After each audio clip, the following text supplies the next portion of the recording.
रोखठोक, बेधडक आणि अचूक घडामोडींचा वेध घेणारं एकमेव बातमीपत्र आदर्श क्रांती मराठी न्यूज.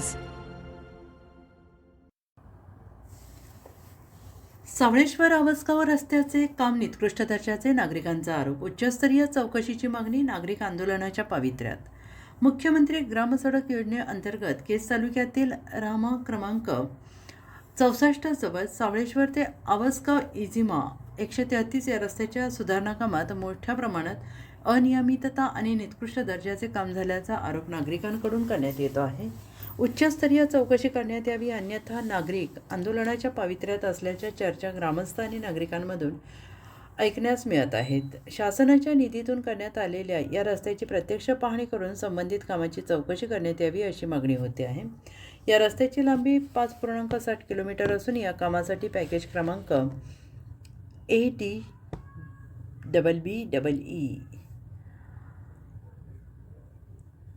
207 अंतर्गत निधी मंजूर करण्यात आलेला आहे. या कामाची अंदाजित किंमत सुमारे 388,65,000 रुपये असल्याची कामाच्या फलकावर नमूद आहे. काम सुरू करण्याची दिनांक 28 नोव्हेंबर 2023, काम पूर्ण करण्याची मुदत 23 ऑगस्ट 2025 अशी देण्यात आली होती. काम पूर्ण झाल्यानंतर 5 वर्ष देखभाल दुरुस्तीची हमी असल्याचं नमूद आहे. या कामासाठी एशियन डेव्हलपमेंट बँकेचे अर्थ सहाय्य असून कंत्राटदार म्हणून मेसर्स सिद्धेश्वर कन्स्ट्रक्शन धाराशिव यांचे नाव नमूद आहे. कामाची अंमलबजावणी कार्यकारी अभियंता मुख्यमंत्री ग्रामसडक योजना बीड यांच्या अखत्यारीत आहे. मात्र प्रत्यक्ष कामाच्या दर्जा पाहता अनेक ठिकाणी रस्त्याची कामे निकृष्ट पद्धतीने करण्यात आल्याचा आरोप ग्रामस्थांनी केला आहे.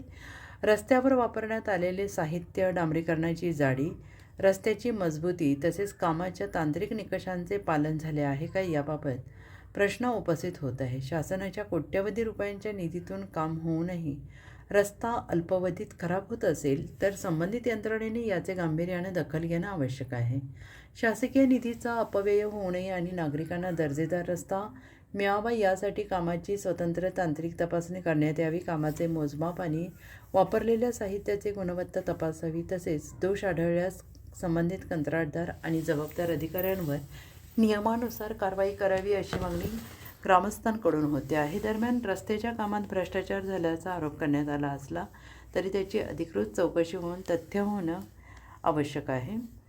यामुळे संबंधित विभागाने तातडीनं प्रत्यक्ष पाहणी करून चौकशी अहवाल सार्वजनिक करावा अशी मागणी जोर धरते आहे. आदर्श क्रांती मराठी न्यूज चॅनलला लाईक करा, शेअर करा आणि सबस्क्राईब करा.